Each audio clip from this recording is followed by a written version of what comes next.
Mahkamah Konstitusi apakah itu objek dari penyelidikan yang disebut hak angket itu? Maka saya katakan itu adalah bagian dari objek penyelidikan, objek hak angket.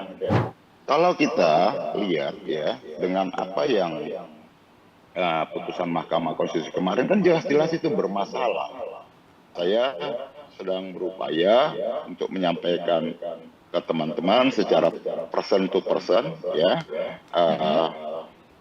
lintas fraksi juga ke teman-teman anggota agar bisa bersedia dan sama-sama menyampaikan sikapnya dan usulannya untuk menggunakan usulan hak angket itu. Pada umumnya sepakat, setuju dengan ide tersebut.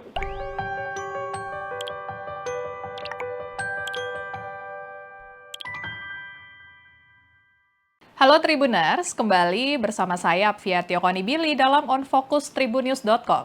Tribuners anggota DPR RI dari fraksi PDIP Masinton Pasaribu mengajukan usulan hak angket ke Mahkamah Konstitusi MK terkait putusan MK perihal putusan syarat batas usia Capres dan Cawapres.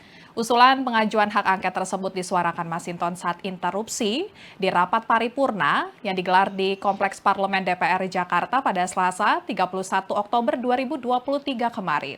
Masinton berbicara bahwasannya lembaga legislator merupakan ruang menyuarakan konstitusi dan menurutnya konstitusi merupakan roh dari sebuah bangsa. Masinton mengusulkan hak angket terkait dengan putusan MK mengenai batas usia Capres-Cawapres yang disampaikan pada 16 Oktober 2023 lalu. Dan saat ini Tribuners kami sudah tersambung dengan Bang Masinton Pasaribu melalui sambungan Zoom. Selamat sore Bang. Ya, selamat sore Mbak Apia. Terima kasih ya Bang atas waktunya Bang. Ya, sama-sama. Oke, apa kabar Bang? Ini mungkin ada kabar dari interupsi yang Abang ajukan kemarin mengenai hak angket dan bisa dijelaskan nih Bang di awal. Apa dasar dan maksud dari Bang Masinton menggulirkan hak angket MK Bang? Nah, pertama kan kita harus melihat bahwa bernegara itu berarti berkonstitusi. Ya. Konstitusi itu adalah sebagai sebuah aturan dasar, sebagai sebuah kesepakatan bersama kita sebagai sebuah bangsa. Dan konstitusi adalah sebagai sebuah rambu dasar dalam penyelenggaraan negara. Maka konstitusi dan perundang-undangan itu adalah menjadi sangat yang penting. Nah, kita adalah negara yang berdasar atas hukum, bukan negara berdasar atas kekuasaan. Maka ya setelah reformasi 98 lalu kita mengamandemen konstitusi kita atau undang-undang dasar itu. Nah, maka di situ secara jelas gamblang bahwa satu di antara yang diamandemen itu adalah membatasi masa jabatan presiden. Nah, tentu ya itu saya memberikan satu gambaran bahwa konstitusi itu bukan sekedar apa yang tertulis, tetapi dia juga adalah bagian dari yang saya katakan roh dan jiwa sebagai sebuah bangsa tadi, sebagai sebuah semangat kehendak perubahan itu. Ya, maka dituliskanlah, dibatasilah masa jabatan presiden di sana. Nah, apa kaitannya dengan yang saya sampaikan tentang hak angket itu? Ya, hak angket itu adalah hak penyelidikan yang dimiliki oleh DPR RI terhadap lembaga-lembaga negara yang diberikan mandat oleh undang-undang yang melaksanakan perundang-undangan.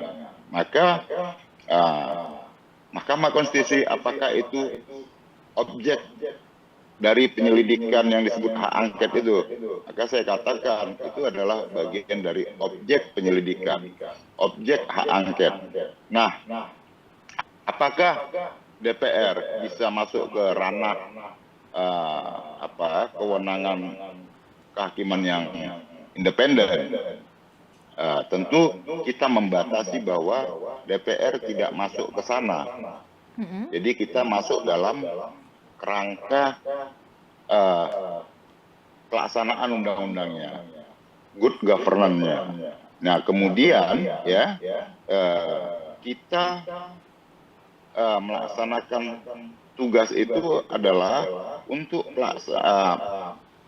pengawasan terhadap pelaksanaan undang-undang tentang Mahkamah Konstitusi dan juga undang-undang tentang kekuasaan kehakiman. Nah, dan undang-undang yang terkait dengan pelaksanaan tugas-tugas dari Mahkamah Konstitusi itu. Oke Bang, nah ini kan terkait dengan konstitusi juga Abang menyatakan kalau saat ini konstitusi ini sedang diinjak-injak. Apakah saat ini kondisinya memang seburuk itu Bang? Kalau kita lihat ya dengan apa yang putusan Mahkamah Konstitusi kemarin kan jelas-jelas itu bermasalah. Bahkan hakim yang ikut dalam persidangan tersebut menyampaikan ya dissentingnya, bahkan menyampaikan kekecewaannya bahwa putusan MK kemarin itu ya dianggap sangat aneh gitulah ya. Kan kita bisa buka lagi itu ada persoalan yang sangat-sangat serius. Bahkan juga hakim MK menyampaikan bahwa MK sedang berkabung. Kondisi di internal MK sedang tidak baik-baik saja. Nah, artinya apa? Ada persoalan yang sangat serius. Bahkan juga ahli hukum tata negara juga menyampaikan ada cacat hukum serius dan ada unsur penyelundupan hukum di sana. Nah, artinya apa? Dari seluruh rangkaian ini, saya mengusulkan agar DPR bisa menggunakan hak angketnya, hak penyelidikannya, gitu. Maka itu yang saya sampaikan kemarin. Saya secara berinisiatif sebagai anggota memiliki hak inisiatif untuk mengusulkan hak angket tersebut. Nah, tentu harus memenuhi ketentuan seluruh persyaratan yang diatur oleh undang-undang. Ya. Nah, apa yang diatur oleh undang-undang MD3, usulan hak angket itu harus ditandatangani oleh 25 anggota DPR RI dan lebih dari satu fraksi. Nah, maka saya sedang berupaya untuk menyampaikan ke teman-teman secara person to person ya, lintas fraksi juga ke teman-teman anggota agar bisa bersedia dan sama-sama menyampaikan sikapnya dan usulannya untuk menggunakan usulan hak angket itu. Oke Bang, nah terkait dengan pendekatan ke fraksi-fraksi lain Bang, ini udah fraksi mana aja Bang yang udah Abang kontak Bang untuk sama-sama bisa mengajukan hak angket ini Bang? Ya, ada beberapa teman-teman anggota lah yang punya common sense yang sama, punya keprihatinan yang sama juga. Karena apapun kita bernegara ini adalah berkonstitusi. Konstitusi ini harus kita jaga sama-sama. Maka selalu ada gium dalam hukum tersebut. Walaupun langit hendak runtuh, hukum itu harus tegak. Nah, kita bisa bayangkan kalau konstitusi itu sebagai hukum dasar dan sebagai kesepakatan kita bersama dalam sebuah bangsa dan negara, kalau ini runtuh, ya, Mahkamah Konstitusi itu runtuh, maka runtuhlah semua tatanan kita sebagai negara hukum. Nah, ini kan harus kita jaga betul. Maka saya selalu sampaikan ini bukan sekedar persoalan kepentingan partai politik, bukan sekedar dukung-mendukung persoalan capres, cawapres, tapi ini ada persoalan yang sangat serius, persoalan yang sangat mendasar, yaitu persoalan kesepakatan kita bersama dalam menjalankan mandat reformasi dan demokrasi itu, dan kesepakatan kita bersama dalam sebuah ikatan kebangsaan. Oke Bang, nah, boleh tahu nggak sih Bang kalau misalnya apakah Abang juga mendekati terkait hak angket ini fraksi-fraksi dari non-partai pendukung Pak Ganjar gitu Bang? Mungkin dari Koalisi Indonesia Maju atau dari pasangan Amin gitu Bang? Fraksinya dideketin juga nggak Bang? Iya, saya secara personal kan nggak ada masalah sama teman-teman yang lainnya. Jadi lintas fraksi itu saya berteman, menyampaikan ide, dan kita saling sharing ide gitu ya. Pada umumnya sepakat, setuju dengan ide tersebut. Tapi apakah nanti ini kan ranah ada batasan-batasan juga nih. Sebagai anggota DPR juga kan ada ikatan dengan kepartaian masing-masing, sikap politik partai masing-masing. Tapi secara personal, lepas dari persoalan tadi partai politik tadi, secara ide dan gagasan, teman-teman itu memahami dan sesungguhnya mendukung seperti itu. Belum boleh disebutin ya Bang ya, personalnya siapa gitu Bang? Nantilah Oke. setelah teman-teman tersebut tanda tangan ya nanti kita publish. Oke, Nah, tapi mohon dari dukungan juga dari 25 teman-teman Bang, media. dari 25 kan ini syaratnya 25 Bang, ini udah berapa nih Bang jumlahnya yang memenuhi untuk 25 itu Bang? Ya, saya kemarin interaksi komunikasi ya dari beberapa teman-teman yang saya sampaikan ya relatif setuju ya, dan kemudian nanti kita harapkan bisa direalisasi dalam bentuk tanda tangan ya sebagai sebuah syarat formil usulan. Oke, udah nyampe 50% belum Bang dari 25 orang Bang? Tunggu aja. Oke, belum bisa dibocorin sama sekali berarti nih ya Bang ya? Nah, kalau belum boleh dibocorin jumlahnya nih Bang, realisasinya kira-kira bisa Bang minggu ini atau minggu depan Bang? Ya insya Allah nanti sebelum masa persidangan ini bisa kami sampaikan atau saya sampaikan berapa orangnya, karena juga kan saya nggak mau klaim gitu ya. Oke, kalau dari fraksi PDIP sendiri Bang gimana Bang? Apakah udah izin ke ketua fraksi dan tanggapannya gimana Bang? Ini kan usul inisiatif saya sebagai anggota DPR yang saya merasa saya punya tanggung jawab secara konstitusional untuk menyampaikan ini, dan tentu ya dalam hal ini ya teman-teman di fraksi juga setuju begitu ya. Tapi kan kita juga terikat kalau keputusan organisasi itu kan nanti di paripurna. Putusan fraksi itu ada di paripurna. Kalau usulan inisiatif anggota maka dia 25 anggota disebutkan, bukan fraksi gitu loh.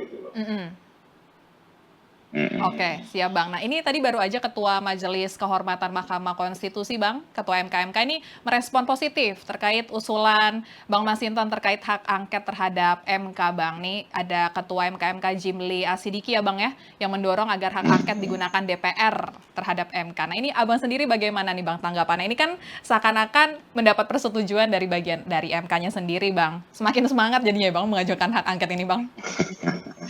Ya tentu kalau kita berpandangan jernih ya kita lepas dari persoalan politik dukung-mendukung, karena ini persoalan yang fundamen. Saya rasa semua pasti punya common sense yang sama lah. Ini ada persoalan yang sangat serius dalam penyelenggaraan negara kita, khususnya dalam aspek konstitusionalitas kita. Karena apa? Ya, kita bernegara berkonstitusi. Dengan konstitusilah kita bisa memperjuangkan hak-hak rakyat, baik itu petani, baik itu buruh, dan lain-lain. Dengan konstitusilah kita diberikan mandat oleh rakyat untuk melaksanakan seluruh tugas-tugas yang diberikan oleh rakyat kepada kita. Bayangkan kalau kita tidak lagi mengacu pada azas konstitusi dan perundang-undangan, maka ya tatanan kita dalam penyelenggaraan negara ini ya sudah hantam kromo, yaitu kita kembali ke seperti zaman barbarian aja, siapa kuat dia menang. Nah, sementara konstitusi itu adalah sebagai sebuah roh dan jiwa sebuah bangsa, ya kita diikat oleh tatanan konstitusi tadi, dan kita sudah memutuskan bahwa negara kita berdasar atas hukum, bukan negara yang berdasar atas kekuasaan atau mahstat itu. Nah, maka inilah pentingnya kita menjaga konstitusi kita ya dari kepentingan-kepentingan politik pragmatis Itu gitu loh. Oke, siap Bang. Nah, ini mau minta tanggapannya juga nih Bang, terkait dengan ada yang menudingkan ya Bang ya, hak angket ini jadi serangan ke Jokowi karena Gibran ikut Pilpres. Nah, ini Abang gimana Bang tanggapannya Bang? Ya pasti orang mau berpandangan apapun ya terserah lah yang namanya tafsir ya. Nah, kemudian kalau saya berpandangan lebih dari persoalan dukung mendukung tadi, ini kan harus dijaga. Kalau politik itu boleh dia dia berada di ruang yang sangat dinamis, tetapi persoalan aturan dasar konstitusi ini kan menyangkut hal yang fundamental, ya mendasar sekali. Dia nggak boleh diutak-atik oleh atas nama kepentingan-kepentingan politik kekuasaan, ya. Maka dia harus benar-benar kita jaga. Oke Bang. Nah, terkait dengan pengajuan hak angket ini Bang, dari semuanya mungkin kita pengen tahu Bang, apa yang akan menjadi target Abang nih dengan mengajukan hak angket ini Bang? Ya tentu kan angket ini terhadap pelaksanaan undang-undang Mahkamah Konstitusi, pelaksanaan ya undang-undang yang terkait itu, terus kemudian undang-undang tentang kekuasaan kehakiman. Nah kita kan pengen ya tidak ada intervensi terhadap kewenangan dan independensi dalam kekuasaan hakim memutuskan putusannya, gitu. Maka kalau hak angket ini bisa berjalan, ya tentu kita akan bisa melakukan penyelidikan ya terhadap proses terbitnya putusan ini seperti itu. Apakah ada unsur intervensi dari tangan-tangan kekuasaan di luar hakim-hakim Mahkamah Konstitusi tersebut? Seperti itulah kira-kira gitu. Oke, dan terakhir nih Bang Masinton nih, tanggapannya boleh Bang terkait isu pemakzulan ya di tengah bergulirnya hak angket MK ini Bang. Saya belum ke sana lah.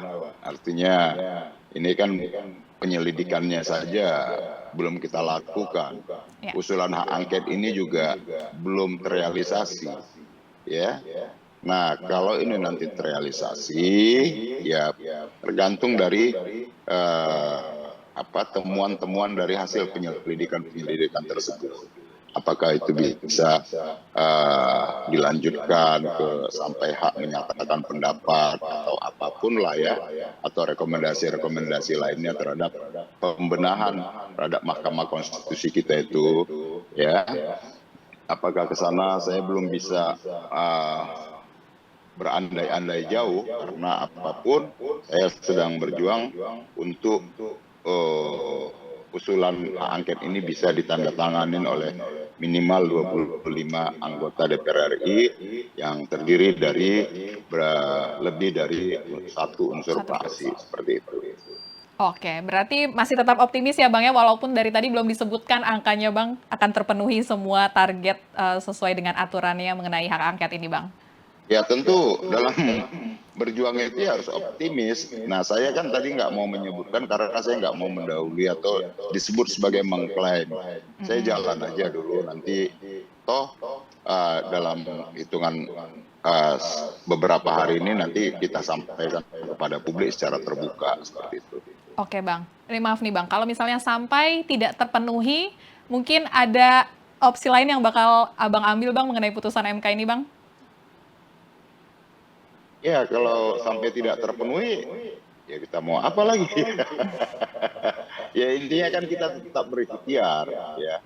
Satu, menggunakan kewenangan yang kita miliki, ya, dan itu sesuai dengan mandat konstitusi yang diberikan dan perundang-undangan yang diberikan kepada kita. Maka kita gunakanlah ini untuk menjaga kewarasan kita dalam pengelolaan negara ini, penyelenggaraan negara ini.